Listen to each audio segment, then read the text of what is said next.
नमस्कार साथियों, कलाम क्लासेस की जो द्वितीय श्रेणी अध्यापक टेस्ट सीरीज चल रही है उसका ये प्रथम प्रश्न पत्र है, अर्थात ये जीके का प्रश्न पत्र है। किसका प्रश्न पत्र है? जीके का प्रश्न पत्र। और जीके के प्रश्न पत्र का ये दूसरा टेस्ट है। पहला टेस्ट हमने ऑलरेडी चैनल पर अपलोड कर दिया है, तो आप वहाँ से देख लीजिए। चलिए दूसरे टेस्ट को हम शुरू करते हैं। इसका पहला सवाल है, निम्न में से राजस्थान में कौन से संत भक्ति की निर्गुण विचारधारा से संबंधित नहीं है? निर्गुण से नहीं है मतलब क्या है? सगुण है। तो सबसे पहले हम क्लियर करते हैं कि निर्गुण और सगुण में फर्क क्या है। तो देखो गाइज, निर्गुण का मतलब होता है जो मूर्ति की नहीं पूजा करते, निर्गुण नहीं मूर्ति।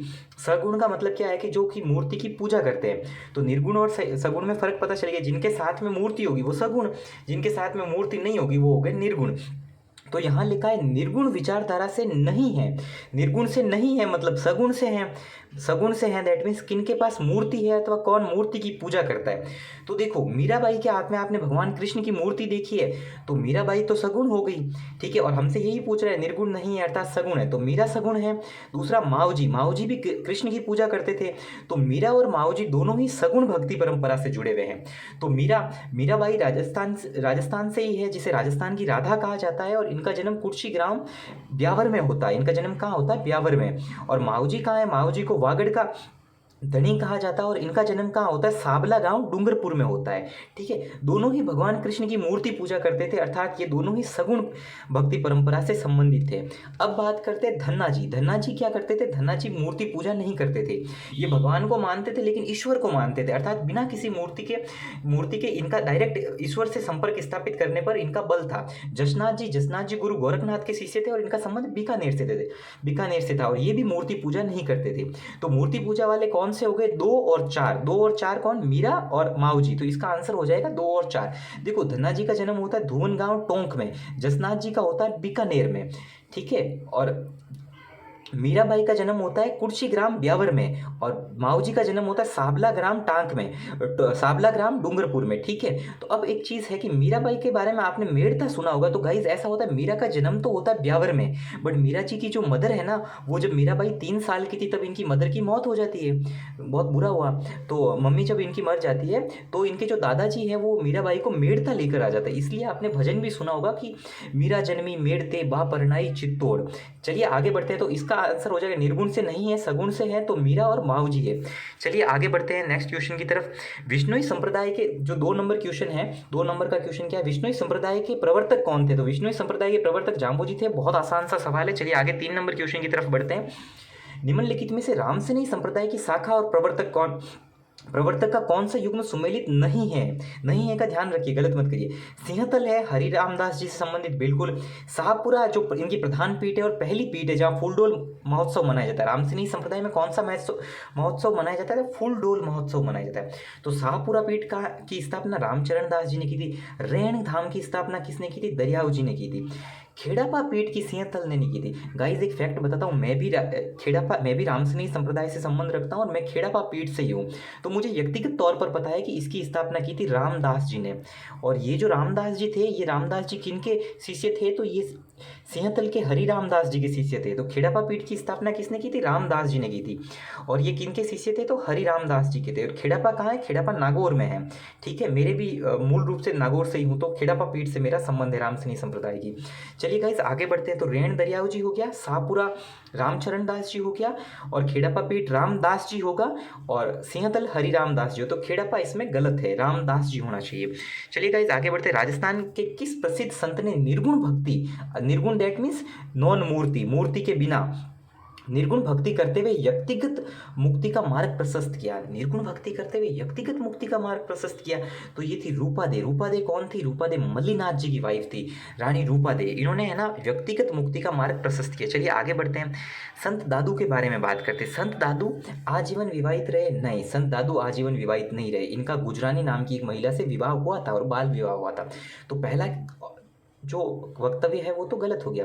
दूसरा है दादू ने अपना अंतिम उपदेश सांबर में दिया? नहीं यार, दादू ने तो अपना अंतिम उपदेश नारायणा में दिया था। कहाँ दिया था? नारायणा, कहाँ दिया था? नारायणा में दिया था गाइस। और ये नारायणा कहाँ है? जयपुर में है। कहाँ पर है? जयपुर में है। जहीं पर यही नारायणा पर दादू की क्या कहते हैं, जो समाधि बनी हुई है। तो दादू की समाधि कहाँ है? नारायणा। दादू ने अपना अंतिम उपदेश कहाँ दिया? नारायणा। दादू की वाइफ कौन थी? गुजरानी नाम था उनका। ठीक है, तो इस हिसाब से हम देखें तो दोनों ही कथन गलत हो गए। अविवाहित भी नहीं थे, विवाहित थे, तो ये भी गलत हो गया। और अंतिम उपदेश सांबर में नहीं दिया था, नारायणा जयपुर में दिया था जहाँ इनकी समाधि है। तो दोनों ही गलत हो गए। तो इसका हो जाएगा 4 नंबर क्वेश्चन। चलिए आगे बढ़ते हैं। राजस्थान में वल्लभ संप्रदाय, बहुत इजी सवाल है। वल्लभ संप्रदाय नाथद्वारा, राज सिंह के टाइम इनका वल्लभ संप्रदाय की पीठ राजस्थान में आती है। आप पूछेंगे साल कौन सा था, तो गई साल था 1672। चलिए आगे बढ़ते हैं, नेक्स्ट क्वेश्चन देखते हैं। ये यहाँ पर संत दिए हुए हैं और ये संत कहाँ से संबंध रखते हैं इनके बारे में बताना। भूरीबाई अलग का संबंध था सरदारगढ़ उदयपुर से। यहाँ सादरगढ़ लिखा हुआ है, आप थोड़ा सा करेक्ट कर लेना, सरदारगढ़ उदयपुर। तो भूरीबाई कहाँ से होगी? सरदारगढ़ उदयपुर होगी, राइट है। पीर फखरुद्दीन की दरगाह, पीर फखरुद्दीन की दरगाह गलियाकोट उदय डूंगरपुर में है। पता है अभी मोदी जी ने जब वक्फ बोर्ड का बिल पास हुआ था तो मुस्लिम संप्रदाय से कुछ लोग मोदी जी से मिलने आए थे। वो है ना बोहरा मुस्लिम्स थे। ये जो पीर फखरुद्दीन की जो गलियाकोट डूंगरपुर में दरगाह है ना, ये बोहरा मुस्लिम्स के लिए ही प्रसिद्ध है। किसके लिए प्रसिद्ध है? बोहरा मुस्लिम्स के लिए। आचार्य परशुराम, बहुत इंपॉर्टेंट सवाल है। आचार्य परशुराम ने क्या किया था? आचार्य परशुराम का संबंध है निम्बारक संप्रदाय। कौन से संप्रदाय से? निम्बारक संप्रदाय। इन्होंने रूपनगढ़ नदी के किनारे, कौन सी नदी गाइस? रूपनगढ़ नदी, रूपनगढ़ नदी के किनारे इन्होंने निम्बारक संप्रदाय की प्रधान पीठ की राजस्थान में स्थापना की थी। कहाँ की थी? सलेमाबाद अजमेर में आचार्य परशुराम ने की थी। आपने एक संत का नाम सुना होगा, संत का नाम है निम्बारकाचार्य। ठीक है, निम्बारकाचार्य जिन्होंने अद्वैतवाद का सिद्धांत दिया था। ठीक है, वो है ना निम्बार्क संप्रदाय या हंस संप्रदाय बोल दो या सनकादिक संप्रदाय। कौन कौन से? तीनों का नाम एक ही है, मैं रिपीट कर रहा हूँ। I repeat guys please. Nimbarka Sampradaya, Sanakadika संप्रदाय और हंस, हंस होता है ना हंस। निम्बार्क संप्रदाय, सनकादिक संप्रदाय, हंस संप्रदाय। ये संप्रदाय की स्थापना किसने की थी राजस्थान में? तो आचार्य परशुराम ने की थी। और इसके प्रसिद्ध संत कौन थे? तो निम्बारकाचार्य थे। निम्बारकाचार्य ने द्वैता अद्वैतवाद का सिद्धांत दिया था। जैसे विशिष्ट अद्वैतवाद का किसने सिद्धांत दिया था? रामानुजाचार्य ने दिया था। ठीक है, तो द्वैता अद्वैतवाद का सिद्धांत किसने दिया था? निम्बारकाचार्य ने दिया था। द्वैतवाद का किसने दिया था? मध्यवाचार्य ने दिया था। ठीक है, अगला अगला देखते हैं कि लालदासी संप्रदाय, लालदास जी कहाँ से थे? तो धौलीधूप अलवर से थे। मतलब यहाँ जो सामने सामने लिखे हुए हैं वो चारों ही राइट है। तो इसका आंसर होना चाहिए 1 2 3 4। चलिए आगे देखते हैं, 1 2 3 4 पहला राइट हो। एक बार आप नजर कर लीजिए, इंपॉर्टेंट सवाल है। चलिए नेक्स्ट क्वेश्चन देखते हैं। धर्म जहाज, भक्ति पदारण, नासिकेत लीला आदि रचनाएं निम्नलिखित में से किस संत की है? बहुत आसान सा सवाल है। ये रचनाएं चरणदास जी की। चरणदास जी 36 इन्होंने रूल्स दिए। जैसे जाम्बोजी जो विष्णु संप्रदाय के थे उन्होंने 29 रूल दिए। तो चरणदास जी जिनकी प्रधान पीठ दिल्ली में है, कहाँ पर है? दिल्ली में। प्रधान पीठ कहाँ पर है इनकी? दिल्ली में है। और इन्होंने क्या दिया? तो इन्होंने चरणदास जी जिन्होंने 36 रूल्स दिए हैं इनके। और इनकी 2 शिष्या थी। बहुत इंपॉर्टेंट क्वेश्चन है। सहजोबाई, सहजोबाई निम्नलिखित में से किसकी शिष्या है गाइस? सहजोबाई शिष्या है चरणदास जी की। दूसरी कौन थी? दयालुबाई। सहजोबाई और दयालुबाई का संबंध किससे है? चरणदास जी थे। और चरणदास जी कितने रूल थे? 36 रूल थे। एक आपको बोनस ट्रिक दूं, जितनी भी रचनाएं जिनके पीछे सागर लिखा हुआ होगा वो सारी चरणदास जी की है। ठीक है, चलिए आगे बढ़ते हैं। राजस्थान में किस संत ने नागौर में सुहारवादी? तो काजी हमीमुद्दीन नागौरी। बहुत इजी सवाल है। बीकानेर के शासकों का वर्णन किस ख्याल में? बीकानेर का शासक जब भी पूछे, बीकानेर का वर्णन दयालदास की ख्यात में। फिक्स है, रट लो। बीकानेर जब भी आए तो दयालदास की ख्याति होता है, फिक्स है।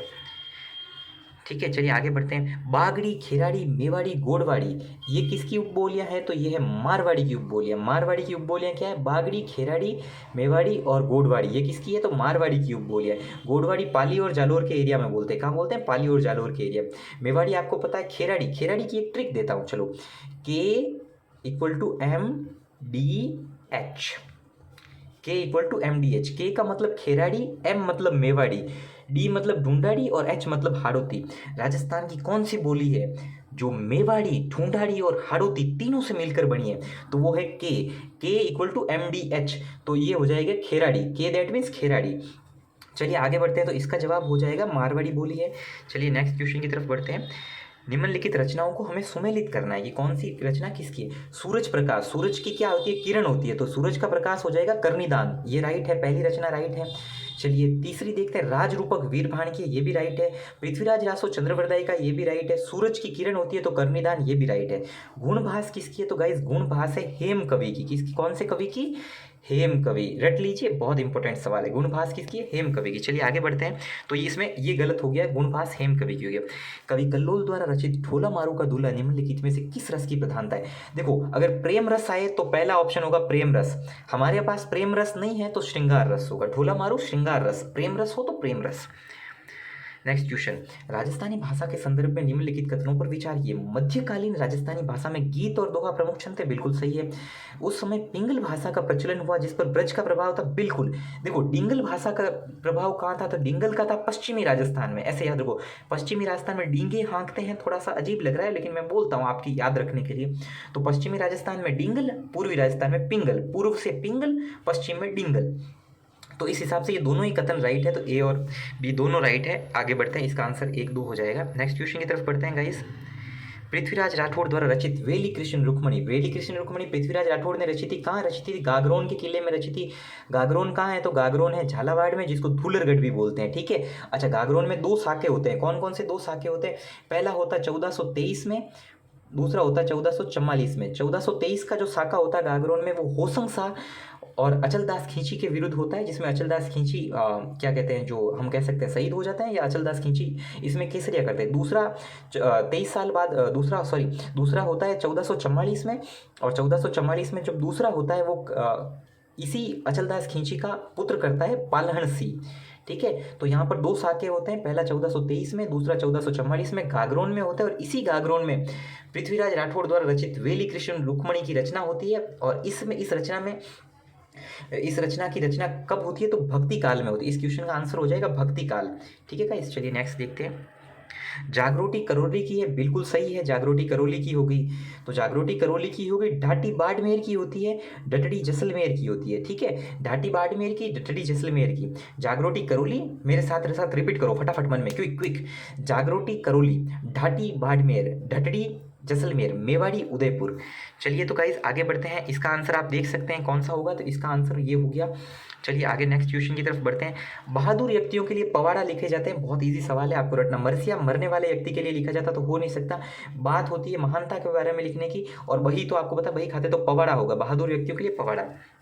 नेक्स्ट क्वेश्चन, कवि जोधराज द्वारा रचित हमीर रासो, हमीर रासो की 2 रचनाएं हैं। हमीर रासो 2 अलग अलग टाइम में लिखे गए, एक तो लिखा सारंगधर ने, जो पहला हमीर रासो लिखा वो तो लिखा सारंगधर ने, ठीक है गाइस, पहला हमीर रासो 14वीं शताब्दी में। दूसरा हमीर रासो लिखा जोधराज ने, ठीक है। तो हमीर रासो जब भी आए तो इसके 2, सॉरी जोधपुर लिख दिया मैं, क्या जोधपुर से होना, तो ये मैं 1 मिनट सुधारता हूँ, है ना, सॉरी। तो हमीर रासो जब भी पूछे ना, तो हमीर रासो जो पहला हमीर रासो किसने लिखा, तो गाइस पहला तो लिखा सारंगधर ने। कौन सी सदी में लिखा, 14वीं सदी में। हमीर रासो के 2 राइटर है, क्योंकि 2 अलग अलग हमीर रासो है, सारंगधर। दूसरा क्या कहते हैं, हमीर रासो किसने लिखा, तो दूसरा लिखा जोध राज, इस बार गलती नहीं हुई, सॉरी, ठीक है। तो जोधराज ने लिखा, ठीक है। तो यहाँ हमीर रासो, अच्छा हमीर रासो देखो आप ट्रिक से भी पकड़ सकते हो, हमीर रासो की बोली कौन सी है, तो देखो गाइस हमीर रासो की बोली अहिरवाटी होगी। क्यों होगी अहिरवाटी, क्योंकि हमीर कहाँ से थे, हमीर तो थे सवाई माधोपुर से। सवाई माधोपुर कहाँ है, पूर्वी राजस्थान में, और पूर्वी राजस्थान में कौन सी भाषा बोली जाती है, अहिरवाटी। ऐसे आप ट्रिक से भी थोड़ा सा लगा के दिमाग पकड़ सकते हो। बीजी किसे कहते हैं, बहुत इंपॉर्टेंट सवाल है, विजयदान देथा को कहते हैं, बहुत आसान है, आप दिमाग में रखिए। बीजी जब भी वर्ड आए, विजयदान देथा का उपनाम है बीजी। चलिए नेक्स्ट क्वेश्चन देखते हैं। मारवाड़ी शेखावटी की इनमें से कौन सा सही सुमेलित है, पता करना। मारवाड़ी जो है बोली, उसकी उपबोली शेखावटी है, बिल्कुल, ये तो बात सच बात है, ठीक है। ढूंढाड़ी की धावड़ी है क्या, नहीं, धावड़ी तो मेवाड़ी की है, तो ये तो गलत हो गया। अच्छा, फिर मेवाड़ी की उपबोली खेराड़ी है क्या, नहीं यार, खेराड़ी तो नहीं है, खेराड़ी तो अपने क्या कहते हैं, जो खेराड़ी भी नहीं है। फिर मालवी की उपबोली राजावटी है क्या, नहीं, राजावटी भी नहीं है। क्यों, तो राजावटी किसकी है, देखो राजावटी तो है अपने ढूंढाड़ी की, खेराड़ी भी है ढूंढाड़ी की, धावड़ी किसकी है, मेवाड़ी की, ठीक है। तो सही कौन सा जवाब हो गया, मारवाड़ी जो है उसकी उपबोली है शेखावटी, ठीक है। मैं क्लियर करता हूँ, गलत है तो गलत क्यों है ये आपको ध्यान में होना चाहिए, ठीक है। ढूंढाड़ी की उपबोली धावड़ी नहीं है, धावड़ी जो है उपबोली है, ये सामने की तरफ लिखा हुआ धावड़ी, धावड़ी है मेवाड़ी की, इसलिए ये गलत है। खेराड़ी है ढूंढाड़ी की, इसलिए ये गलत है। राजावाटी किसकी है, तो राजावाटी भी ढूंढाड़ी की है, इसलिए ये गलत है, ठीक है। सही मारवाड़ी की शेखावटी है। चलिए गाइज आगे बढ़ते हैं। गाइज आप पूछेंगे पीडीएफ कहाँ से मिलेगी, राइट ना, तो पीडीएफ के लिए ना आप टेलीग्राम पर मैसेज कर दीजिएगा, कमेंट बॉक्स में आपको टेलीग्राम की आईडी मिल जाएगी, ठीक है। चलिए, सूर्यमल मिशन द्वारा रचित रचना कौन सी है? तो तीनों ही रचना सूर्यमल मिश्रण की है। रटने का सवाल है, रट लीजिए फटाफट। वंश भास्कर, रामरंजाट, छंदमयोग, तीनों किसकी है? सूर्यमल मिश्रण की है, राइट। चलिए गाइस आगे बढ़ते हैं। कुवलयमाला नामक ग्रंथ बहुत इंपॉर्टेंट है। कुवलयमाला नामक ग्रंथ की रचना किसने की थी? तो कुवलयमाला ग्रंथ की रचना किसने की थी और किसके समय हुई? ये भी देखो, रचना तो की थी उद्योधन सूरी ने। किसने की थी? उद्योधन सूरी ने। किसने की थी? उद्योधन सूरी। ठीक है, रचना किसके टाइम हुई थी? तो गुर्जर प्रतिहार शासक वत्सराज। बहुत इंपॉर्टेंट सवाल है, RS में भी पूछा था। गुर्जर प्रतिहार शासक वत्सराज के टाइम इसकी रचना हुई थी और इसके अंदर 18 बोलियों का उल्लेख है। कितनी? 18, 18। RJ 28 किसका, सॉरी RJ 18 किसका अपने राजस्थान का ट्रांसपोर्ट कोड है? तो RJ 18 कोटा का है, राइट। तो ये ऐसे ही आपको एडिशनल बता दिया मैंने। तो 18 उपबोलियां हैं, ठीक है। कुवलयमाला के अंदर कितनी उपबोलियां हैं? कुवलयमाला के अंदर 18 उपबोलियां हैं। कुवलयमाला की रचना उद्योधन सूरी ने की थी, गुर्जर प्रतिहार शासक वत्सराज के टाइम पे की थी। गाइज मैं थोड़ा सा ना फास्ट बोल रहा हूँ क्योंकि वीडियो बहुत लंबा होता है। आपके पास ना राइट हैंड साइड में ऊपर की तरफ ऑप्शन होगा, आप ना मेरी आवाज़ को थोड़ा सा स्लो कर सकते हैं ना, मतलब बोली को तेज बोल रहा हूँ तो। बादली की रचना किसने की थी? तो बादली की थी चंद्र सिंह बिरकाली। ये भी आपको याद ही रखना है। चलिए नेक्स्ट क्वेश्चन है, कन्हैयालाल सेठिया का जन्म बीकानेर में हुआ था। अरे भाई गलत बात है, कन्हैयालाल सेठिया का जन्म तो सुजानगढ़ चूरू में हुआ था। गलत गलत गलत मत बताओ, चूरू में हुआ था। कहाँ हुआ था? चूरू। चूरू सुजानगढ़ में हुआ था। नेक्स्ट क्वेश्चन है, धरती धोरारी पीतल पाथल मिंचर ये प्रमुख कार्य करते हैं। बिल्कुल सही है। लील डांस के लिए 1976 में साहित्य अकादमी अवार्ड मिला था। बिल्कुल सही है। सिर्फ पहला गलत है। पहला गलत क्यों है? क्योंकि ये मूर्ख आदमी कह रहा है बीकानेर में हुआ था। भाई बीकानेर में नहीं हुआ था, चूरू में हुआ था। सुजानगढ़ चूरू में हुआ था कन्हैयालाल सेठिया का जन्म, ठीक है। इनकी पहली रचना कौन सी थी? इनकी पहली रचना थी वन फूल। वन फूल। तो इस हिसाब से हमारा पहला तो ऑप्शन गलत हो गया, ठीक है। दूसरा और तीसरा ऑप्शन राइट है, तो 2 और 3 किस में? ये राइट हो गया, ठीक है। एक बार देख लीजिए आप, मैं हटा देता हूँ ताकि आप क्लियर से देख पाएं। दूसरा और तीसरा राइट है, पहला गलत है क्योंकि बीकानेर में नहीं हुआ था, सुजानगढ़ चूरू में इनका जन्म हुआ था। किनका? कन्हैयालाल सेठिया जी का। आपने देख लिया होगा। मैं आगे बढ़ता हूँ। निम्नलिखित में से कौन सा संगीत ग्रंथ राणा कुंभा द्वारा रचित नहीं है? संगीत राज कुंभा द्वारा है, संगीत मीमांसा कुंभा द्वारा है, सूड प्रबंध कुंभा द्वारा। राग कल्पद्रुम नहीं है साहब, राग कल्पद्रुम कुंभा का नहीं है। ये तीनों कुंभा के है, तो राग कल्पद्रुम कुंभा का नहीं है, तीनों कुंभा के है, ठीक है। इस हिसाब से 1 2 3 इसका राइट उत्तर हो जाएगा। और रचित नहीं है तो रचित नहीं राग कल्पद्रुम है, ठीक है। चलिए, राजस्थानी भाषा का शब्दकोश बहुत इंपॉर्टेंट सवाल है। पिछली बार 3rd ग्रेड 2022 में भी आया था, 3rd ग्रेड में भी आया हुआ सवाल है। राजस्थानी भाषा का शब्दकोश की रचना किसने की थी? सीताराम लालच ने की थी। 100% आएगा, लिख के ले लो, ये एग्जाम में सवाल आने वाला है। राजस्थानी भाषा के शब्दकोश की रचना किसने की थी? सीताराम लालच ने की थी। सीताराम लालच ने इसकी रचना की थी। नेक्स्ट क्वेश्चन, राजपूत पेंटिंग्स 1916 में लिखी गई थी, इसका संबंध किससे? आनंद कुमार स्वामी से। ये फैक्ट है और आपको याद रखना पड़ेगा। राजपूत पेंटिंग 1916, आनंद कुमार स्वामी। चलिए आगे बढ़ते हैं गाइस। निम्नलिखित में से किस जोधपुर महाराजा के शासनकाल में मतीराम मानसिंह के समय का चित्रकार था और मतीराम ने रसराज की रचना की थी? ये देखिए एक बार, मतीराम ने किसकी रचना की थी? रसराज की थी। और ये किसके समय का था? मानसिंह। तो इसका सही जवाब हो जाएगा मतीराम, रसराज, मानसिंह और जोधपुर, ठीक है। गाइज आप में से कोई जोधपुर का हो तो बताना है ना। आपको अगर पेपर की PDF या कुछ पेपर चाहिए होगा तो मैं आपको हाथों, पेपर की PDF तो खैर सबको मिल जाएगी, और आपको हार्ड कॉपी में पेपर चाहिए होगा तो मैं सेंटर के बाहर आप आ जाना, मैं आपको हाथों हाथ दे दूंगा, आप फोटो कॉपी भी करवा सकते हो। बाकी PDF सबके लिए निःशुल्क है, आप टेलीग्राम पर मैसेज कीजिए, सबको मस्ती से मिलेगी PDF, बिना कुछ बोले मिलेगी, ठीक है। बनी ठनी शैली का संबंध बहुत फेमस सवाल है। बनी ठनी शैली का संबंध किससे है? तो बनी ठनी शैली का संबंध किशनगढ़ से। बनी ठनी पेंटिंग का संबंध किससे? किशनगढ़ से। राजा कौन थे? सामंत सिंह, ठीक है।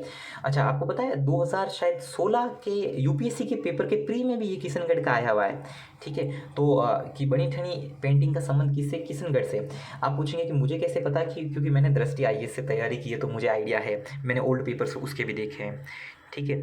अच्छा चलिए, नफीरी वादन का संबंध किससे है? नफीरी वादन का अलवर से। 2 चीज़ें, वेश्याओं का किस पेंटिंग में वर्णन है? तो अलवर। नफीरी वादन का किस पेंटिंग में वर्णन है? तो अलवर।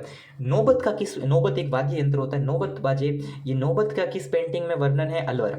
वेश्या दैट मीन्स प्रोस्टिट्यूट, उसका वर्णन किस में? अलवर की पेंटिंग में। नफीरी वादन का वर्णन किस में? अलवर की पेंटिंग में। और तीसरा कौन सा है? नौबत का वर्णन किस में? अलवर की पेंटिंग में। दूसरा ऑप्शन है वृद्धावस्था और पारदर्शी चित्र, पारदर्शी ट्रांसपेरेंट चित्र होते हैं नागौर के, ठीक है, तो ये गलत हो गया। चौगान खिलाड़ी, पोलो आज भी जोधपुर में खेला जाता है। पोलो जोधपुर का राजकीय खेल है। जोधपुर जो मतलब राज परिवार का राजकीय खेल है पोलो दैट मीन्स हिंदी में चौगान। तो ये गलत हो गया।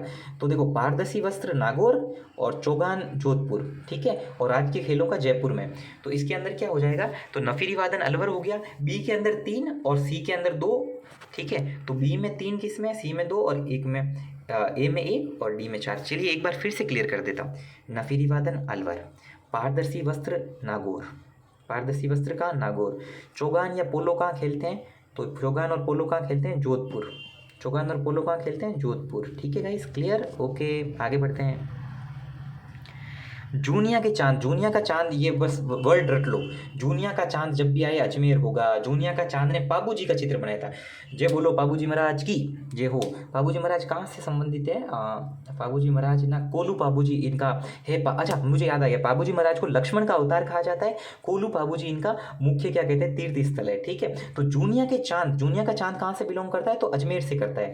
जूनिया के चांद ने पाबू जी का जो बनाया था, क्या बनाया था, पाबू जी का चित्र बनाया था। तो अजमेर शैली में बनाएगा, क्योंकि जूनिया का चांद है ही अजमेर का, कोई जापान का होता तो जापान की शैली में बना था। तो जूनिया का चांद, ये आदमी कहाँ से है, जूनिया, जूनिया क्या है, अजमेर, उस समय की जो अजमेर रियासत थी उसके अंदर जूनिया एक ठिकाना था। तो जूनिया का चांद, जूनिया ठिकाने का जो पेंटर था चांद, तो उसने क्या किया, बाबूजी का चित्र बनाया। बहुत बहुत इंपॉर्टेंट सवाल है, इसलिए मैं थोड़ा सा लंबा टाइम खींच रहा हूँ। जूनिया का चांद का संबंध है अजमेर से, जूनिया अजमेर का एक ठिकाना था। जूनिया, जूनिया का चांद, अजमेर, बाबूजी का चित्र। बाबूजी को लक्ष्मण का अवतार कहते हैं, बाबूजी को कोलू बाबूजी से फलोदी से बिलोंग करते हैं। और ठीक है, चलिए आगे के क्वेश्चन की तरफ देखते हैं। ठीक है, कौन सा नृत्य मारवाड़ से संबंधित नहीं है। अग्नि नृत्य मारवाड़ में होता है, कहाँ होता है, बीकानेर में होता है, जसनाथ जी के संप्रदाय के लोग करते हैं। गुड़ला नृत्य कहाँ होता है, गुड़ला नृत्य जोधपुर में होता है, गणगौर के अवसर पर होता है, ठीक है। राव सातल देव की मृत्यु की, राव सातल देव ने जब क्या कहते हैं, गिंदोली का अपहरण की एक घटना है, और राव सातल देव की क्या कहते हैं, जो गिंदोली का वापस राव सातल देव महिलाओं को बचा कर ले आते हैं और गिंदोली को भी साथ में लेके आते। गिंदोली अहमदाबाद के एक सूबेदार थे, उन्होंने क्या कहते हैं, मारवाड़ की महिलाओं का अपहरण कर लिया था, बेवकूफ़ आदमी था, ठीक है। महिलाओं का अपहरण नहीं करना चाहिए ना। तो फिर राव सातल देव गए जोधपुर से, उन्होंने उसको मार दिया।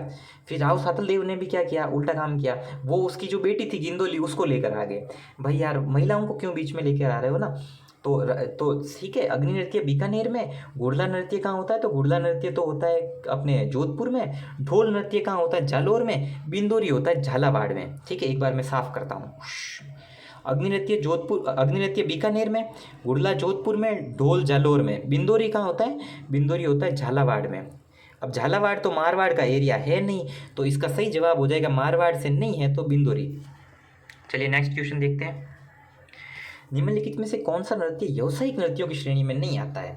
व्यावसायिक नृत्यों की श्रेणी में अग्नि नृत्य नहीं आता है, क्योंकि जसनाथ जी के चेले करते हैं और ये धार्मिक नृत्य है, तो अग्नि नृत्य तो नहीं आता है। भवई, तेरा ताली, कच्ची घोड़ी, ये सब व्यावसायिक नृत्य है। गेंदड़ नृत्य होली के अवसर पर किया जाता है, कब किया जाता है, होली के अवसर पर। चलिए ऑप्शन देखते हैं। ये नृत्य शेखावटी में पुरुषों द्वारा किया जाता है, बिल्कुल सही है। ये साधु, शिकारी, पादरी, बिल्कुल सही है, ये इसी के स्वांग है। ये नृत्य विवाह के अवसर पर किया जाता है, अरे बेवकूफ़, विवाह पे थोड़ी करते हैं, गेंदड़ नृत्य तो करते हैं होली के अवसर पर। तो ये क्वेश्चन गलत हो गया, तो इसका 1 और 2 सही होगा, ठीक है। 1 और 2 क्या है, 1 और 2 सही होगा। 1 और 2 क्या, देख लीजिए आप, देख लिया, ओके। प्रसिद्ध राजस्थानी लोक नृत्य के गुलाबो, गुलाबो क्या करती है, कालबेलिया डांसर गुलाबो, फेमस कालबेलिया डांसर है गुलाबो। पुष्कर मेले में आपको मिल जाएगी, फ्री में सेल्फी खिंचाती है और बहुत अच्छी नृतिका है। तो गुलाबो, गुलाबो क्या करती है, सर्प डांस करती है, सर्प डांस करती है। कौन सा डांस करती है, कालबेलिया, ठीक है। गुलाबो, गुलाबो का संबंध किससे, कालबेलिया से। ओके गाइस, आगे बढ़ते हैं। गरासियों द्वारा किए जाने वाला नृत्य जिसमें वाद्य यंत्रों का प्रयोग नहीं किया जाता, वाद्य यंत्रों का प्रयोग नहीं किया जाता है, वालर। रट लीजिएगा, इसमें एक बार क्लियर करता हूँ। गरासियों द्वारा किया जाने वाला नृत्य जिसमें वाद्य यंत्रों का प्रयोग नहीं किया जाता है, वालर में, ठीक है। वालर में वाद्य यंत्रों का प्रयोग नहीं किया जाता है, ओके। संकरिया नृत्य, संकरिया नृत्य जो है, संकरिया नृत्य है ना, ये किसके द्वारा किया जाता है, संकरिया नृत्य कालबेलिया जनजाति द्वारा किया जाता है, ठीक है। पर अपना तो सवाल था कि वाद्य यंत्र गरासियों का नहीं होता है, तो वालर में नहीं होता है। प्रसिद्ध राजस्थानी गेर में भाग लेते हैं, गेर सिर्फ पुरुषों की होती है, ठीक है। चलिए आगे बढ़ते हैं। मारी बरसानेरी मूमल हाली नी आली जेरे देश, ये बहुत इजी सवाल है। जैसलमेर, आपको अगर मूमल, मूमल, ठीक है, मूमल का संबंध जैसलमेर से, ठीक है। आगे बढ़ते हैं। कौन से लोकगीतों का संबंध मरु प्रदेश से है, मरु प्रदेश से कौन से लोकगीतों का संबंध है। पपैया और कांगसिया ये दोनों है ना विरह में गाया जाता है। जब किसी पपैया, तो देखो पपैया कौन गाती है, एक ऐसी लड़की जिसकी सगाई हो गई है और उसका जो मंगेतर है, ठीक है, वो उससे मिलने नहीं आ रहा है, तो वो पार्क में जाती है और पपैया, दैट मीन्स तोते को बोलते हैं पपैया, तो वो पपैया गीत गाती है, मतलब मेरा पपैया कब आएगा, कब क्या होगा, मतलब आगे की प्रक्रिया आप समझ सकते हैं। तो ऐसी महिला जिसकी सगाई हो गई है बट उसका मंगेतर उससे मिलने के लिए नहीं आ रहा है पार्क में, वो गाती है पपैया। अब सॉरी, तो वो अब आप समझ सकते हैं, मैंने आपको हल्का सा हिंट दे दिया कि उसको पार्क में क्या चाहिए, इसलिए वो कौन सा गीत गाएगा, पपैया। मैं क्लियरली नहीं बोल सकता क्योंकि देखो बहन बेटी भी देखती है तो मर्यादा रखनी पड़ती है चीज़ों की। तो पपैया गीत कौन गाता है, ऐसी लड़की जिसकी सगाई हो गई है, हस्बैंड नहीं आ रहा, तो ये विरह गीत हो गया। ये भी अपने क्या मरु प्रदेश है। कांगसिया गीत भी महिलाएं गाती है। हिचकी और लालर ये दोनों मेवाड़ के गीत है। किसके हैं, मेवाड़ के गीत, ठीक है, मेवाड़ के गीत है हिचकी और लालर, ठीक है। तो मरु प्रदेश के संबंधित 1 और 2 नंबर गीत हैं। चलिए 1 और 2 नंबर गीत है मरु प्रदेश से। सीटने, सीटने विवाह के अवसर पर गाया जाता है। बहुत बेसिक सवाल है, आपका भी शादी होगी या हो गई होगी तो सीटने गाए जाते हैं, ठीक है। सीटने मतलब ताने भरे गीत।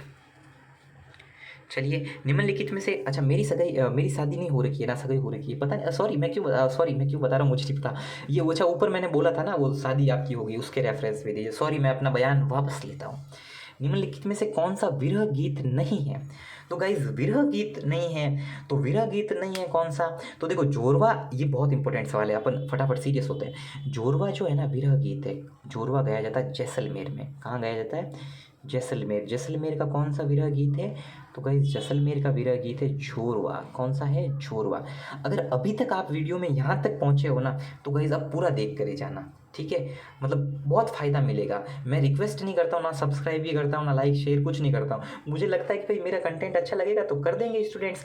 वैसे भी कोई फाइनेंशियल लाभ तो मुझे इससे हो नहीं रहे हैं, ठीक है, और ना बाद में होंगे, क्योंकि ये कलाम का क्या कहते हैं, जो इस पर कलाम के अधिकार है, तो ये चैनल भी कभी आप समझ सकते हैं आगे की सारी प्रक्रिया, ठीक है।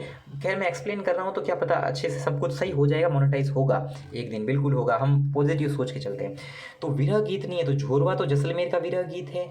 कुर्जा, कुर्जा भी विरह गीत है। सुवटिया भी जैसलमेर का गीत है। देखो अभी अपन ने एक पपैया पढ़ा था, पपैया गाती है सगाई हुई हुई लड़की अपने हस्बैंड की याद में, ठीक है। सुवटिया गाती है शादीशुदा लड़की, शादीशुदा लड़की है, ठीक है। अपन एक शुरू से समझते हैं। एक लड़की थी, लड़की का नाम था धापुड़ी। धापुड़ी की हो गई सगाई, सगाई हो गई और अब धापुड़ी से उसका मंगेतर मिलने नहीं आ रहा है, तो धापुड़ी कौन सा गीत गाएगी, पपैया गीत गाएगी। सगाई शुदा महिला, सगाईशुदा लड़की अपने हस्बैंड की, मंगेतर की याद में गाती है पपैया।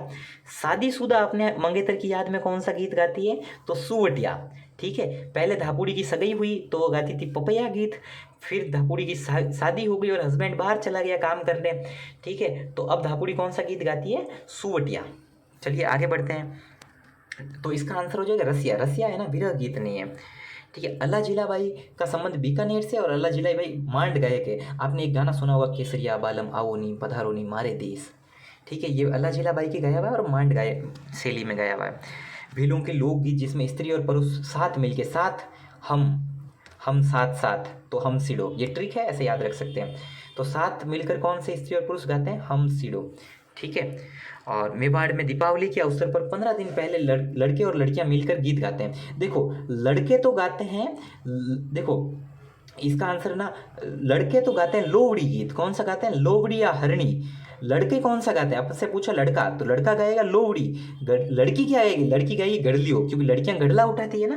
गड़ला देश में मिट्टी का जो पोट होता है, दैट इज नोन एज गड़ला एंड गड़लियो। तो you can easily understand what I want to say, कि तो लड़की कौन सा गाएगी, गड़लियो। लड़का कौन सा गाएगा, लोवड़ी। लोवड़ी का दूसरा नाम हरणी।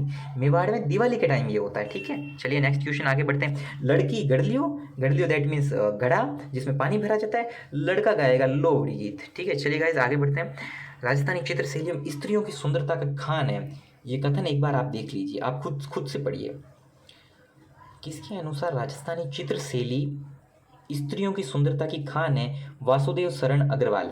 ये क्वेश्चन एग्जाम में नहीं आएगा, क्यों नहीं आएगा, क्योंकि मुझे ऐसा लगता है क्योंकि भाई ये है ना आरबीएससी की किसी बुक्स में ही नहीं है, ठीक है, ये तो बुक्स में नहीं है तो आने की संभावना कम है, फिर भी गाइस अच्छी बात है, हमने तो पता कर लिया ना।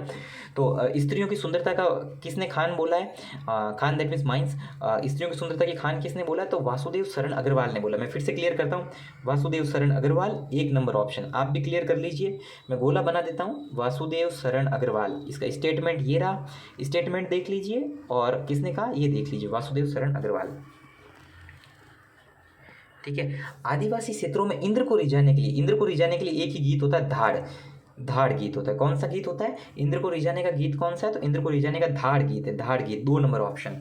चलिए नेक्स्ट आगे बढ़ते हैं। निम्नलिखित में से कौन सा तत्वाद्य यंत्र नहीं है? तत् दैट मीन्स तार, जिसमें तार होता है वो वाद्य यंत्र होता है तत्। यहाँ पूछा तत् नहीं है, मतलब जिसमें तार नहीं है। भपंग, भपंग में तो भाई तार होता है। जहूर खान मेवाती का आपने नाम सुना होगा, जो भपंग के बहुत बड़े क्या कहते हैं कलाकार है, तो भपंग जहूर खान मेवाती भपंग के हैं, तो भपंग में तार होता है। जंतर में भी तार होता है, कामायचा में भी तार होता है। अरे बांकिया में तार कब होता है? बांकिया तो सुशीर है, मुंह के लगा के बांकिया बजाया जाता है। छोटे बच्चों को कहते हैं ना कि बांकिया मत बजा, या जो ज़्यादा बोलता है तो बोलते हैं बांकिया बजा रहा है, तो बांकिया सुशीर है, तत्वाद्य यंत्र नहीं है, तो ये राइट हो जाएगा। बाकी तीनों तत्वाद्य यंत्र अर्थात तार के वाद्य यंत्र।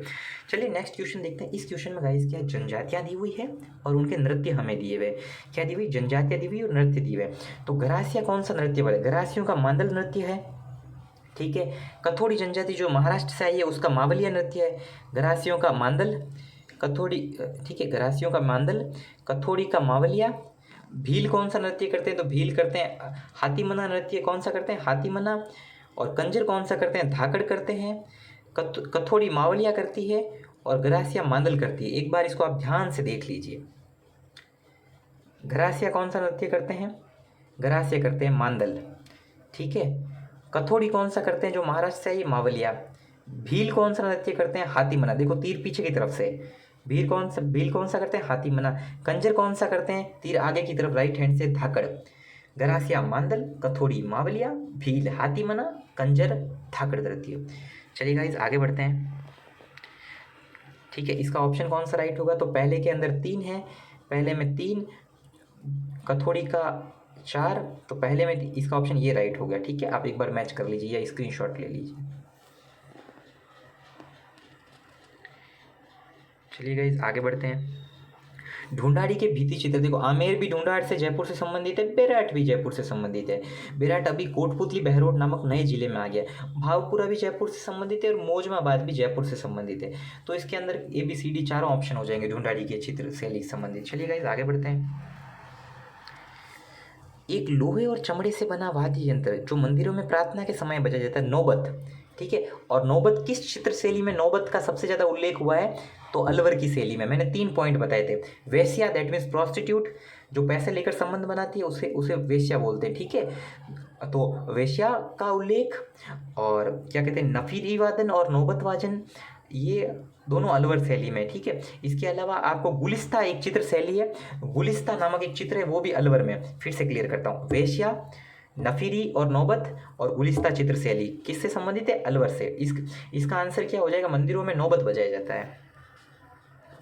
आला गीला, अराइस और मोरा कसी, देखो नाम से भी स्पष्ट है। आला गीला दैट मीन्स आला, अर्थात आला गीला दैट मीन्स जो गीली दीवार होती है उस पर जो कलाकारी की जाती है ना, उसे आला गीला कहते हैं। देखो गाइस मुझे एकदम कंफर्म है इसका आंसर होगा फ्रेस्को ब्यूनो, लेकिन कलाम ने अपनी जो आंसर शीट दी है ना उसमें गलती से इन्होंने फ्रेस्को सेको कर दिया। मैंने अभी चेक भी किया था, इसका आंसर फ्रेस्को ब्यूनो ही है। मैं कैसे याद रखता हूँ वो आपको भी बता देता हूँ। देखो जब सूखा आया ना, सूखी दीवार पे तो सेको, सूखी दीवार पे कैसे? सेको, और गीली दीवार पे ब्यूनो। तो एकदम कंफर्म है, मेरे ऊपर विश्वास कीजिए, एकदम फैक्चुअल बात बता रहा हूँ। कलाम के आंसर सेट में ये जवाब गलत दिया हुआ है।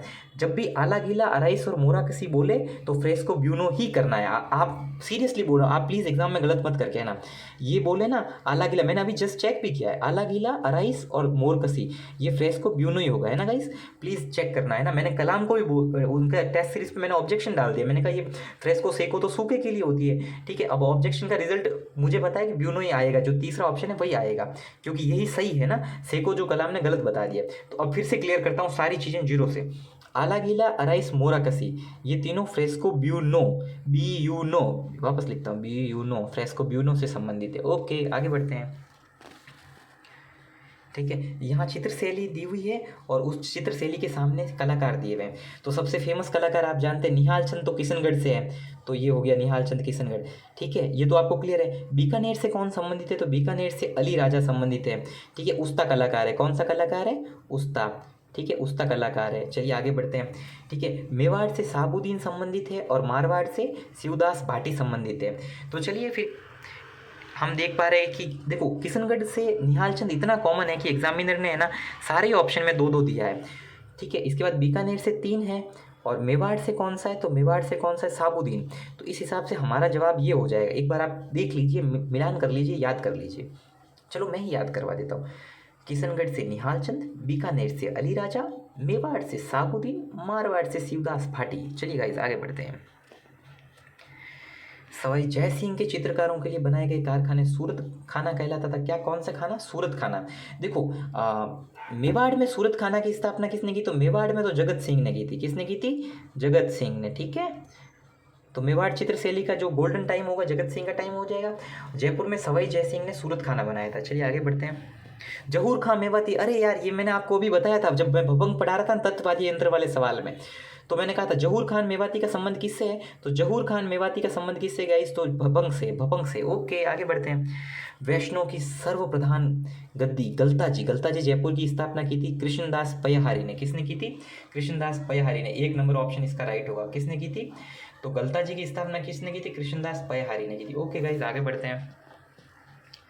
राजस्थान के मुख्यमंत्री जो पद ग्रहण करने से ठीक पूर्व किसी राज्य के राज्यपाल थे, बहुत आसान सा सवाल है, हरदेव जोशी।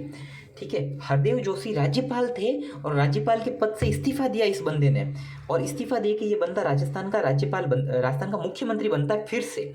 आप पूछेंगे ये हरदेव जोशी किन किन राज्यों के राज्यपाल रह चुके हैं, तो देखो गाइज हरदेव जोशी जो है एक तो रह चुके असम से, असम के राज्यपाल रह चुके हैं, फिर रह चुके मिजोरम में, ठीक है, फिर रह चुके पश्चिम बंगाल में। कहाँ, हरदेव जोशी किन किन राज्यों के राज्यपाल रह चुके हैं, इन 3 के रह चुके हैं। एग्जामिनर एग्जाम में चौथा ऑप्शन डाल देगा, बट आप तो टिके हुए रहना। हरदेव जोशी असम के राज्यपाल, मिजोरम के और पश्चिम बंगाल के। ठीक है, और बाद में वो राजस्थान के मुख्यमंत्री बन जाते हैं। चलिए आगे बढ़ते हैं, एक बार आप देख लीजिए असम, मिजोरम, पश्चिम बंगाल। ओके, राजस्थान की मुख्यमंत्री जो संथानम समिति का गठन होता 1962 में, और संथानम समिति से मेंबर कौन थे राजस्थान से, तो टीकाराम पालीवाल थे। टीकाराम पालीवाल जी। ओके गाइस आगे बढ़ते हैं। राजस्थान में सबसे लंबी अवधि तक उप मुख्यमंत्री हरिशंकर भाबड़ा। कौन थे, हरिशंकर भाबड़ा। सबसे लंबी अवधि तक उप मुख्यमंत्री कौन थे, तो हरिशंकर भाबड़ा जी थे। और ये किसके समय थे, तो ये भैरों सिंह शेखावत के समय थे, हरिशंकर भाबड़ा। ओके आगे बढ़ते हैं। राजस्थान के किस मुख्यमंत्री के विरुद्ध सर्वाधिक अविश्वास प्रस्ताव 5 बार लाया गया, किसके विरुद्ध लाया गया होगा, जिसका शासन सबसे ज्यादा रहा तो उसको सबसे ज्यादा बार अविश्वास प्रस्ताव लाया, तो सर्वाधिक अविश्वास प्रस्ताव मोहनलाल सुखाड़िया के विरुद्ध लाया गया। गाइस 2 प्रस्ताव होते हैं, एक होता है अविश्वास प्रस्ताव, दूसरा होता है गाइस विश्वास प्रस्ताव। अविश्वास प्रस्ताव राजस्थान में 5 बार लाया गया, नहीं लाया तो काफी बार गया, 8 बार लाया गया शायद। ठीक है, मैं अभी क्लियर करता हूँ। अविश्वास प्रस्ताव सबसे ज़्यादा किसके, सॉरी 8 बार भी नहीं, मैं अभी लेटेस्ट डाटा से आपको क्लियर करता हूँ। राजस्थान में सर्वाधिक अविश्वास प्रस्ताव किसके विरुद्ध लाया गया, तो मोहनलाल, ये हमारा सवाल ये है, सर्वाधिक अविश्वास प्रस्ताव मोहनलाल सुखाड़िया, इनके विरुद्ध 5 बार लाया गया। अच्छा, अविश्वास प्रस्ताव लाता है विपक्ष, विश्वास प्रस्ताव लाता है खुद सरकार। तो अभी तक विश्वास प्रस्ताव कौन लेकर आए, 2 बार तो भैरों सिंह शेखावत लेकर आए, जिन्हें बाबा कहा जाता है, भैरू बाबा, और 2 बार लेकर आए अशोक गहलोत। अभी लेटेस्ट अशोक गहलोत विश्वास प्रस्ताव कब लेकर आए थे, विश्वास और अविश्वास अलग अलग चीज़ है, अभी मैं विश्वास की बात कर रहा हूँ। विश्वास प्रस्ताव 2 बार लाए भैरू बाबा, भैरों सिंह शेखावत, और 2 बार लाए अपने क्या कहते हैं जो अशोक गहलोत। हमारा सवाल है सर्वाधिक अविश्वास प्रस्ताव मोहनलाल सुखाड़िया 5 बार। भारतीय जनता पार्टी को 240 सीटें मिली थी, राइट। ये मध्य मार्गीय नहीं भाई, ये धुर दक्षिणपंथी है। अभी मैं क्लियर करता हूँ दक्षिणपंथी और वामपंथी क्या होते हैं। ये समग्र मानवता का पक्षधर है, बिल्कुल सारी पार्टियां मानवता की पक्षधर है। 1996 में पहली बार केंद्र में सरकार बनी, बिल्कुल सही, अटल जी की सरकार बनी थी, अटल बिहारी वाजपेयी की। अब है कि मध्य मार्गी दल नहीं है, क्यों नहीं है, क्योंकि बीजेपी की विचारधारा दक्षिणपंथी है। देखो विचारधारा मोटे मोटे तौर पर 2 तरह की होती है, एक होती है वामपंथी जो कि कांग्रेस की विचारधारा है, एक होती है दक्षिणपंथी, ठीक है, जो कि बीजेपी की विचारधारा। वामपंथी को हम लेफ्टिस्ट लेफ्टिस्ट बोल देते हैं, और दक्षिणपंथी को हम क्या बोल देते हैं, राइटिस्ट बोल देते हैं। ठीक है, तो दक्षिणपंथी विचारधारा में क्या होता है कि अपने पूर्व की जो चीज़ें होती है ना उस पर फोकस ज़्यादा होता है। ठीक है, और वामपंथी क्या कहते हैं, वामपंथी की विचारधारा में मतलब जरूरत से ज़्यादा आज़ादी के ऊपर बात की जाती है, जरूरत से ज़्यादा मतलब आधुनिक बनने या मैं राजस्थानी में कहूँ तो फाटने की बातें होती है कि मतलब प्रैक्टिकल नॉलेज, प्रैक्टिकली जीवन जीने से बजाय मतलब वामपंथी कहते हैं कि मतलब कुछ भी, अगर हर चीज़ को वो जस्टिफाई करने की कोशिश करते हैं। और दक्षिणपंथियों में कमी ये है कि दक्षिणपंथी, अगर दक्षिणपंथी है तब तक तो ठीक है, संस्कृति का रक्षक है, दूर दक्षिणपंथी कोई हो जाएगा तो फिर वो क्या होगा, अब आप समझ सकते हैं ना। तो बीजेपी मध्य मार्गी नहीं है, बीजेपी दक्षिणपंथी पार्टी है। कौन सी पार्टी है, दक्षिणपंथी। दक्षिण को राइट भी बोलते हैं ना, तो दक्षिणपंथी पार्टी है दक्षिणपंथी। दक्षिणपंथी को क्या बोलते हैं, राइट विंग भी बोलते हैं। ओके, आगे बढ़ते हैं। तो इसका ये गलत हो गया। ठीक है, संविधान में मुख्यमंत्री का उल्लेख विधानसभा का नेता भी होता है। एक बार ये बहुत इंपॉर्टेंट सवाल है, देखो ध्यान से। विधानसभा का नेता मुख्यमंत्री होता है, सही है। विधानसभा में बहुमत दल का नेता होता है, ये भी सही है। मंत्रिपरिषद का मुखिया भी होता है, ये भी सही है। तो संविधान में क्या कहते हैं, जो किस रूप में इसका उल्लेख है, तो संविधान में है ना मंत्रिपरिषद के मुखिया के रूप में उल्लेख है। आर्टिकल 163 में लिखा हुआ है, राज्यपाल की सहायता हेतु एक मंत्रिपरिषद होगी जिसका मुखिया मुख्यमंत्री होगा। मैंने संविधान की भाषा ही बोली, मंत्रिपरिषद का मुखिया मुख्यमंत्री होगा, तो इसके अंदर ये राइट होगा, है ना। क्योंकि देखो इसने संविधान बोल दिया है, तो फिर संविधान की भाषा के हिसाब से 3 नंबर राइट है इसका। निम्नलिखित में से किस अनुच्छेद का संबंध मंत्रिपरिषद से नहीं है। 163 का है कि प्रत्येक राज्य में राज्यपाल की सहायता है तो मंत्रिपरिषद होगी, 163 कहता है जिसका जो प्रधान होगा वो मुख्यमंत्री होगा। 164 क्या कहता है, राज्यपाल मुख्यमंत्री से सलाह मशवरा करके राज्य की मंत्रिपरिषद बनाएगी। 166 क्या कहता है कि राज्य की मंत्रिपरिषद प्रत्येक कार्य जो करेगी वो राज्यपाल के नाम से होंगे। लेकिन 165 गलत है। क्यों गलत है गाइस, 165 में राज्य के महाधिवक्ता अर्थात राज्य का जो गवर्नमेंट का जो क्या कहते हैं वकील होता है उसका उल्लेख है, ठीक है ना, जिसको सॉलिसिटर जनरल बोलते हैं, तो ये गलत हो गया। 165 का संबंध मंत्रिपरिषद से नहीं है, ये तो महाधिवक्ता का है। नेक्स्ट क्वेश्चन, राज्यपाल की सहायता एवं सलाह देने के लिए एक मंत्रिपरिषद होगी जिसका प्रधान मुख्यमंत्री होगा। ठीक है, ये तो सही बात है। ठीक है, राज्यपाल मंत्रिपरिषद से पुनर्विचार की अपेक्षा कर सकता है एवं पुनर्विचार के उपरांत दी गई सलाह के अनुसार कार्य करेगा। देखो गाइस, ये दोनों ही सही है, लेकिन जोल देखो नीचे लिखा हुआ 163 में सिर्फ ये एक ही ऑप्शन है। 163 में सिर्फ इसी एक की बात की गई है। इस हिसाब से देखो 163 लिखा हुआ है ना, उस हिसाब से हमारा सिर्फ पहला राइट होगा, क्योंकि 163 में सिर्फ पहले की बात की गई है कि राज्यपाल की सहायता और सलाह के लिए मंत्रिपरिषद होगी जिसका प्रधान मुख्यमंत्री होगा। यही 163 में है और हमें 163 का ही पूछा है, तो इसका आंसर हो गया 1। चौथा ऑप्शन देखते हैं, भारतीय संविधान में राजनीतिक दल बनाने का अधिकार किसमें। देखो राजनीतिक दल बनाने की हमें स्वतंत्रता है, तो सबसे पहले जाते हैं स्वतंत्रता के अधिकार में, तो अनुच्छेद 19 में है। ठीक है, और आगे आप डीप पढ़ोगे तो अनुच्छेद 19 क्लोज 1 सब क्लोज ग, ये एक बार देख लीजिए आप। पार्टी बनाने के लिए 19 क्लोज 1 सब क्लोज ग में पार्टी बनाने का अधिकार है। चलिए गाइस आगे बढ़ते हैं। किसी राज्य के मुख्यमंत्री सहित मंत्रियों की न्यूनतम संख्या, बहुत इंपॉर्टेंट सवाल है। देखो 91 कॉन्स्टिट्यूशनल अमेंडमेंट हुआ था 2003 में। कब हुआ था, 2003 में। इसमें क्या किया गया, इसमें जो किया गया उस पर देखते हैं। इसमें किया गया कि 15% से ज़्यादा नहीं हो सकती, लेकिन अधिकतम 30 होंगे भले, और न्यूनतम 12 होंगे। एक बार आप फिर से पेज पे ध्यान दो। 91वां कॉन्स्टिट्यूशनल अमेंडमेंट था, संविधान संशोधन था, 2003 में किया गया। इसने कहा कि किसी भी राज्य या केंद्र की मंत्रिपरिषद है वो 15 टोटल विधानसभा या लोकसभा के सदस्यों के 15% से ज़्यादा नहीं हो सकती, लेकिन एक और कैप लगा दी, 15% से ज़्यादा नहीं हो सकती, लेकिन 12 से कम नहीं हो सकती और 30 से ज़्यादा नहीं हो सकती। ठीक है, अगर 15% 12 और 30 के बीच में है तो कोई प्रॉब्लम नहीं, उतने ही रहेंगे। लेकिन किसी के 15% 12 से कम होते हैं तो वो 12 बना सकते हैं, और किसी के 15% 30 से ज़्यादा होते हैं तो वो भी 30 बना सकते हैं। तो 15% का दायरा है, लेकिन इसकी कैप है 12 न्यूनतम और अधिकतम 30। चलिएगा इस फिर से क्वेश्चन देखते हैं। तो न्यूनतम संख्या हो सकती है 12, ठीक है। चलिएगा इस आगे बढ़ते हैं, और अधिकतम हो सकती है 30, और टोटल विधानसभा के 15% से ज़्यादा नहीं हो सकते।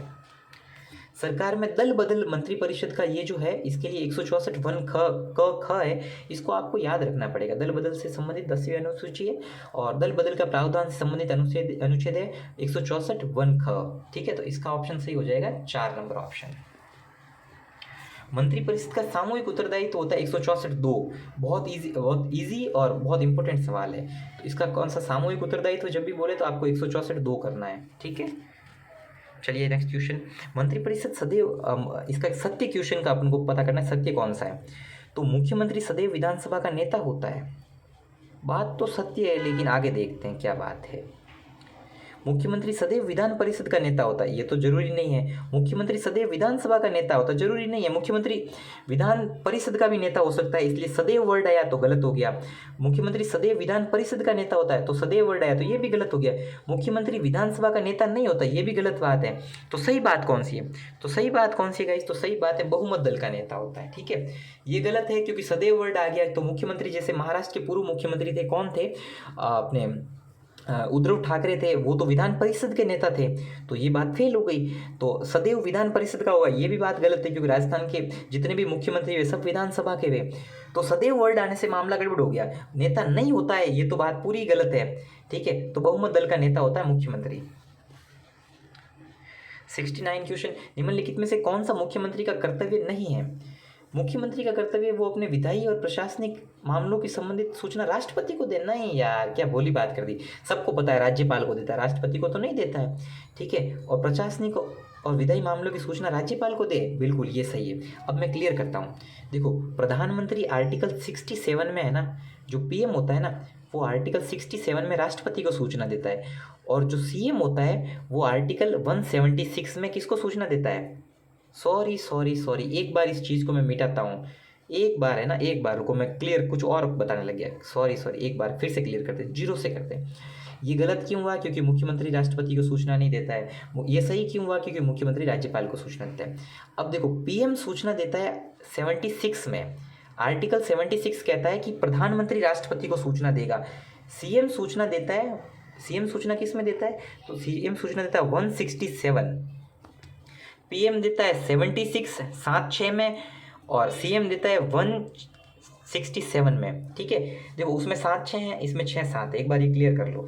पीएम देता है 76 में, सीएम देता है 167 में, ये एकदम क्लियर है, ठीक है। तो ये पहला गलत हो गया, दूसरा राइट हो गया, ठीक है। अच्छा, इसके अंदर क्या पूछा था कि कर्तव्य नहीं है, तो ये नहीं है कर्तव्य, ये तो कर्तव्य है। और विचार नहीं किया गया, ये भी कर्तव्य है, तो मंत्रिपरिषद को पास रखने के लिए बोल सकता है। और प्रशासनिक और विधायी मामलों से संबंधित मंत्रिपरिषद के विनिश्चय की सूचना राज्यपाल को देगा, बिल्कुल ये भी कर्तव्य है उसका, 164 में, 164 1 में। चलिए आगे बढ़ते हैं। मुख्यमंत्री कौन होता है? नीति आयोग का सदस्य होता है, बिल्कुल।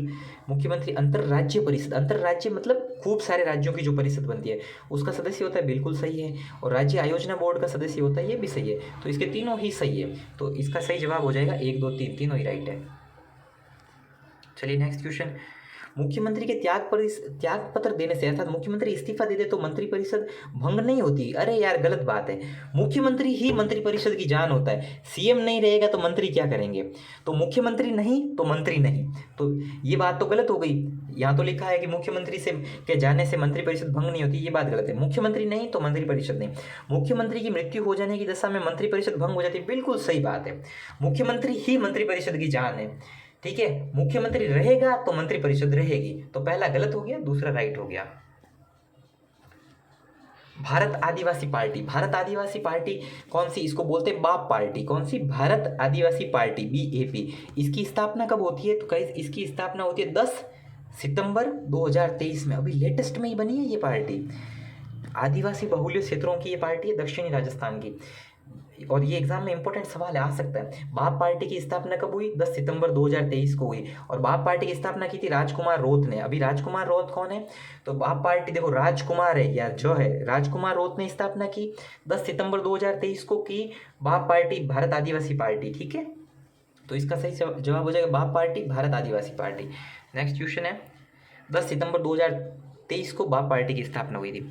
यहाँ आपने को क्या नेक्स्ट क्वेश्चन में ना पॉलिटिकल पार्टीज के नाम दिए गए और सामने उनके एरियाज दिए गए, वो कौन कौन से एरिया से संबंधित है। तो देखो लोकदल, इंडियन नेशनल लोकदल या शॉर्ट में लोकदल, इसका चुनाव चिन्ह है चाबी और ये हरियाणा में है, ठीक है।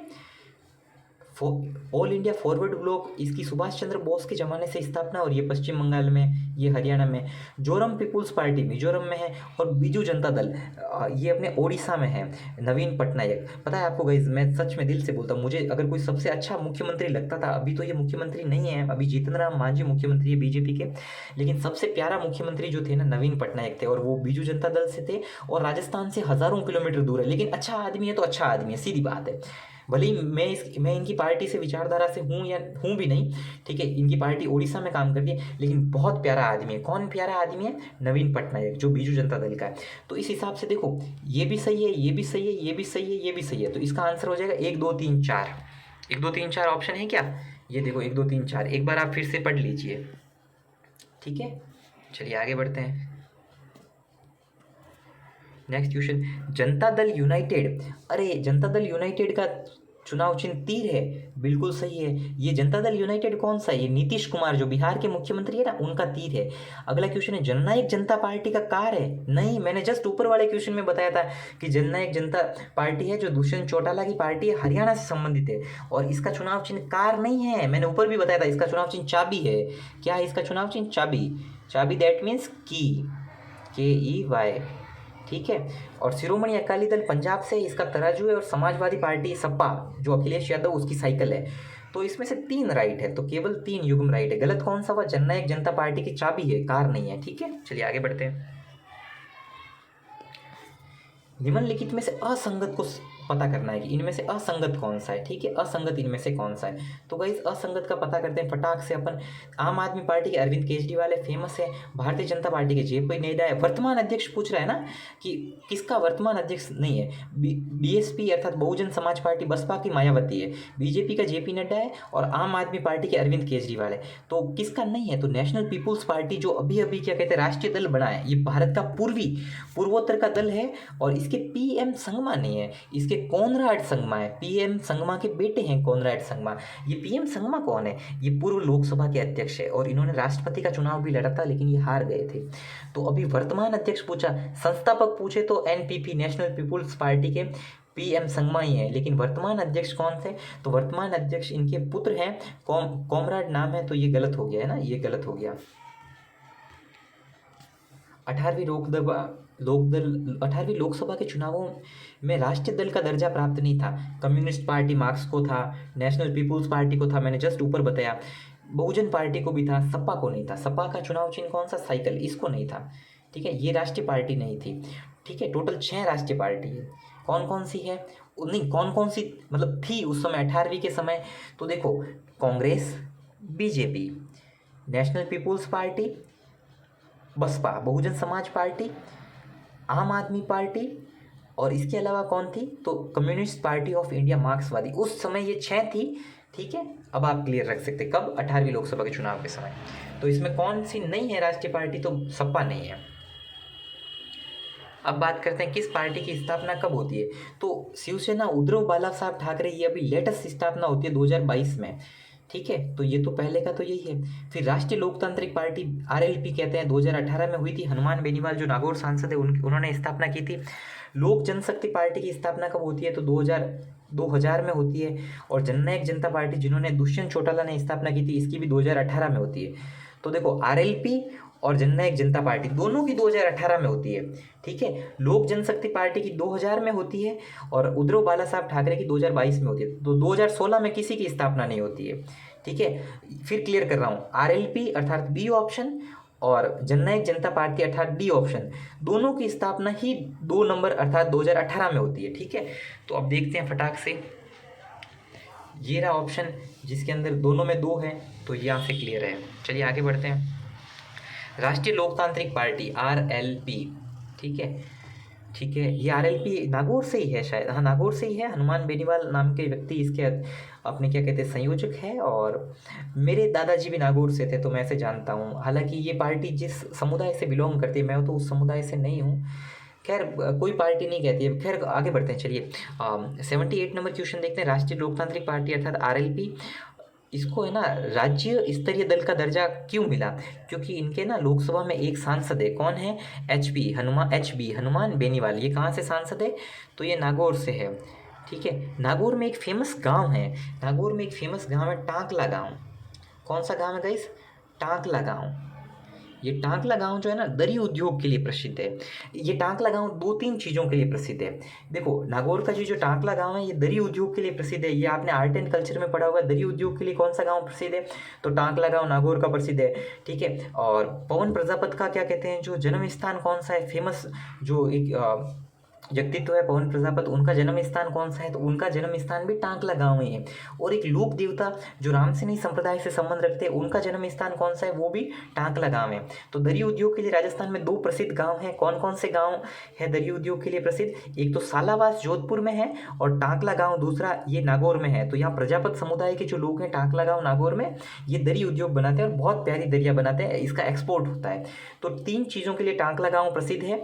चार चीज़ें हम कह सकते हैं। एक तो है तीन चीज़ें। तो टांकला गांव नागौर का किन तीन चीज़ों के लिए प्रसिद्ध है? एक तो दही उद्योग के लिए प्रसिद्ध है, दूसरा प्रसिद्ध व्यक्तित्व है पवन प्रजापति, उनका जन्म स्थान है, तीसरा ये एक प्रसिद्ध रामसिनी संत है, संत किशनदास जी, उनका जन्म स्थान है। ठीक है। तो ये तीनों ही आपको राजस्थान आरबीएससी की आर्ट एंड कल्चर की बुक में मिल जाएगा। चलिए आगे बढ़ते हैं। चलिए, तो इसमें आरएलपी को राज्य स्तरीय दर्जा किसके लिए मिला है? तो 25 लोकसभा में से एक सीट जीती थी नागौर की, इसलिए मिला है। चलिए आगे बढ़ते हैं गाइस। ये जो सवाल है ना, ये कॉमन सेंस के आधार पर है। ठीक है। उन राज्यों का चयन कीजिए जहाँ 5 या 5 से अधिक क्षेत्रीय राजनीतिक दल है। क्षेत्रीय राजनीतिक दल कौन सा होता है? ऐसे राजनीतिक दल जो ना तो राष्ट्रीय राजनीतिक दल है ना ही राज्य है। तो क्षेत्रीय राजनीतिक दल कहाँ है? तो इसका पहला ऑप्शन ही राइट है, केरल, मेघालय, नागालैंड। यहाँ पर क्षेत्रीय राजनीतिक दल ज़्यादा है। ठीक है। ये मतलब बेसिक सवाल है, इसको मैं समझा भी नहीं सकता, ये बस कॉमन सेंस से आपको समझना पड़ेगा। चलिए 80 नंबर क्वेश्चन देखते हैं। ये पूछ रहा है कि जो 18वीं लोकसभा, जो अभी अभी की लोकसभा है जिसमें मोदी जी प्राइम मिनिस्टर है, इस लोकसभा में किस पार्टी को कितनी सीटें मिली? तो कांग्रेस को 99 सीटें मिली। आप ऐसे भी याद रख सकते हैं कि मोदी जी ने कहा था, एक जोक किया था कि एक बच्चा सबको जा जा के बोल रहा था कि उसके 99 नंबर आए। ठीक है। ये बेसिकली राहुल गांधी को रेफरेंस दे रहे थे। फिर किसी ने पूछा कितने में से 99 नंबर आए, तो उस बच्चे ने बताया 545 में। खैर ये आपको याद रखने के लिए बता रहा हूँ। तो 99 सीटें किसकी है? तो 99 सीटें कांग्रेस की। समाजवादी पार्टी की कितनी सीटें हैं? तो 37 सीटें समाजवादी पार्टी की। तेलुगु देशम की 16 है। अब आप पूछेंगे तो आम आदमी की कितना है? तो आम आदमी की सीटें 3 सीटें। कितनी सीटें? 3 सीटें। तो इसका गलत जवाब हो गया आम आदमी।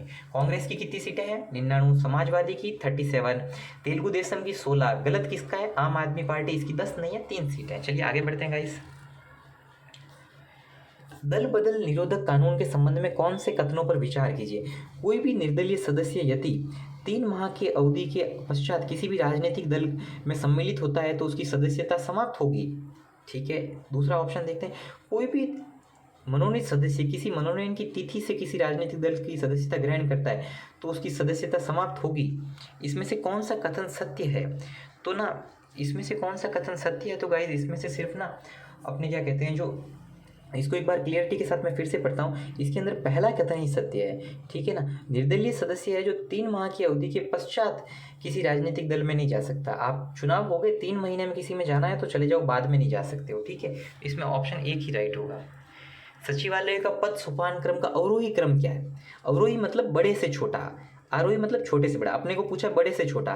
ठीक है। तो सबसे बड़ा ऑफिसर कौन होता है? मुख्य सचिव। उसके बाद होता है शासन सचिव, उसके बाद उप सचिव, और फिर होता है अनुभाग अधिकारी। तो 4 3 2 1 कौन सा ऑप्शन है? 4 3 2 1 ऑप्शन 2 इसका राइट है। मुख्य सचिव, प्रमुख शासन सचिव, उप सचिव, अनुभाग अधिकारी। चलिए गाइस आगे बढ़ते हैं। राजस्थान सचिवालय में ये कुछ कमेटियों का गठन है, तो सामने उनके साल दिए हुए हैं। तो हरीशचंद्र माथुर कमेटी बहुत प्यारी कमेटी थी, बहुत सुधार किए, 1963 की थी, राइट थी। सचिवालय पुनर्गठन समिति या मोहन मुखर्जी समिति, ये 1969 की थी। इसको मोहन मुखर्जी भी बोलते हैं 1969 समिति को। शिवचरण माथुर समिति, ये शिवचरण माथुर बाद में राजस्थान के मुख्यमंत्री बन गए थे। ठीक है। और शिवचरण माथुर समिति 1999 आई। तो गलत समिति कौन सी? भनोत समिति। भनोत समिति का गठन होता है 1992 में। ठीक है। यहाँ पर लिखा हुआ 71, इसलिए ये गलत हो गई। चलिए आगे बढ़ते हैं। मुख्य सचिव के संबंधित कथनों पर विचार करना है। मुख्यमंत्री का मुख्य सलाहकार होता है, राइट। समन्वयकर्ता होता है, ये भी राइट। 1958 तक मुख्य सचिव की नियुक्ति केंद्र सरकार करती थी, बिल्कुल ये भी राइट। भगवंत सिंह मेहता राजस्थान के प्रथम मुख्य सचिव थे, ना। राजस्थान के प्रथम मुख्य सचिव राधा कृष्ण थे। प्रथम राजस्थानी जो राजस्थान का मुख्य सचिव होता तो वो होता भगवत सिंह मेहता। फिर से क्लियर कर रहा हूँ, ऊपर के तीनों ऑप्शन तो राइट है। यहाँ लिखा हुआ है राजस्थान के प्रथम जो मुख्य सचिव है वो भगवंत सिंह मेहता थे, नहीं। प्रथम मुख्य सचिव कौन था? राधा कृष्णन। प्रथम राजस्थानी जो मुख्य सचिव कौन था? तो भगवंत सिंह मेहता। तो 1 2 3 इसमें राइट है। प्रथम मुख्य सचिव राधा कृष्णन थे। तो अपन यहाँ से आगे देख लेते हैं। राजस्थान के मुख्य सचिव जो राजस्थान के सूचना आयुक्त भी रहे, ठीक है। तो 2 मुख्य सचिव ऐसे हैं जो राजस्थान के सूचना आयुक्त रहे। कौन कौन रहे? एक तो टी श्रीनिवासन, ठीक है, और एक रहे ओपी गुप्ता, ठीक है। एक तो ये रहे और एक रहे ओपी गुप्ता, ठीक है। दोनों चीज़ें अपन क्लियर कर देते। एक तो गुप्ता जी रहे, ओपी गुप्ता, और एक रहे टी श्रीनिवासन। ये क्या रहे? SSCS मुख्य सचिव जो मुख्य सूचना आयुक्त भी रहे। चलिए गाइस आगे बढ़ते हैं। अवशिष्ट वसीयतदार बहुत आसान है, मुख्य सचिव होता है।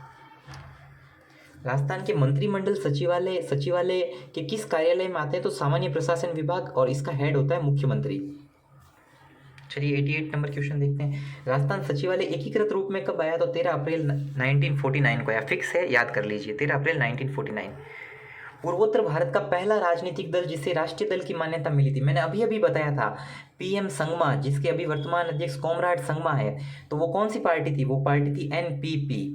बताओ NPP कौन सी है? पहला ही ऑप्शन नेशनल पीपुल्स पार्टी, ठीक है। ये मिजोरम से आती है, पूर्वोत्तर भारत की पहली पार्टी है, ठीक है। चलिए आगे बढ़ते हैं। राजनीतिक दलीय व्यवस्था की विशेषता है। भारत की राजनीतिक दलीय व्यवस्था की क्या विशेषता है? तो चलिए इस सवाल को देखते हैं। बहुदलीय प्रणाली है, राइट। गठबंधन की राजनीति होती है, बिल्कुल। गठबंधन की सरकारें बनती है, बहुदलीय सरकारें बनती है, राजनीतिक दलों में तोड़फोड़, तीनों ही राइट है। चलिए आगे बढ़ते हैं।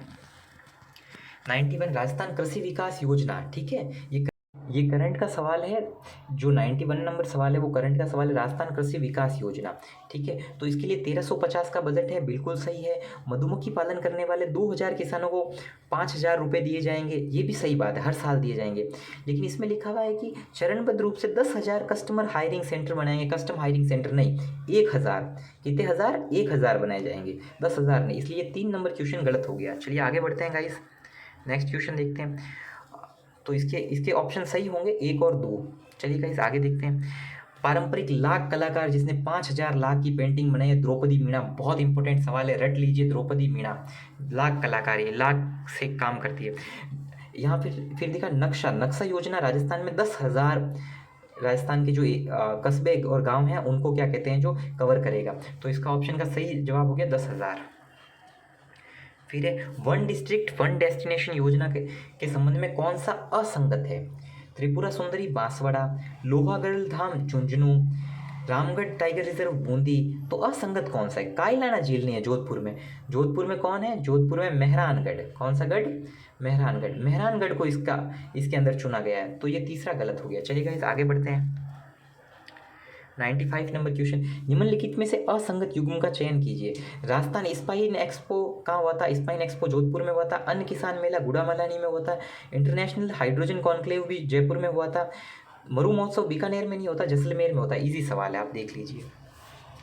फिर नेक्स्ट 95 नंबर क्वेश्चन की तरफ पढ़ते हैं। सांस अभियान से संबंध में निम्नलिखित कथनों पर विचार कीजिए। तो सांस अभियान का संबंधित कथनों पर विचार करना है। सांस अभियान निमोनिया के लिए चलाया गया था। किसके लिए चलाया गया था? निमोनिया के लिए। चिकित्सा एवं स्वास्थ्य विभाग द्वारा चलाया गया था, बिल्कुल सही बात है। 5 वर्ष के बच्चों को निमोनिया, बिल्कुल मैंने पहले ही बता दिया निमोनिया। इस अभियान की थीम निमोनिया नहीं सहेगा बचपन, बिल्कुल नहीं थी, ये गलत है। तो इस अभियान की थीम क्या थी? मैं क्लियर कर रहा हूँ, लिख लो कहीं पर, ठीक है। बहुत इंपॉर्टेंट सवाल है। सांस अभियान का संबंध निमोनिया से। इसकी थीम क्या थी? मैं लिख रहा हूँ, आप देखो, साथ साथ में सुनो। इसकी थीम थी निमोनिया